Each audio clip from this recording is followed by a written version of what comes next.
Kanisa la Waadventista wa Sabato la Runzewe Central lililopo wilaya ya Bukombe mkoani Geita linapenda kuwakaribisha katika changizo kubwa la ununuzi wa vyombo vya muziki litakalofanyika mnamo tarehe 21 ya mwezi wa 3 mwaka 2026 siku ya Jumamosi.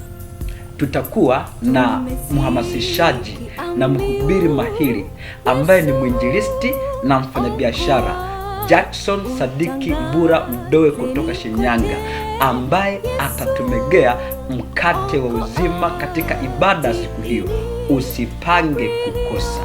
Pia wanatarajia kupata kiasi cha Tanzania shilingi milioni 6, na unaweza kutuma mchango wako kupitia akaunti namba ya CRDB Benki 013369893300 jina Runzewe Central, au kupitia lipa namba ya Airtel 25123134 jina Runzewe Central, na Mungu akubariki.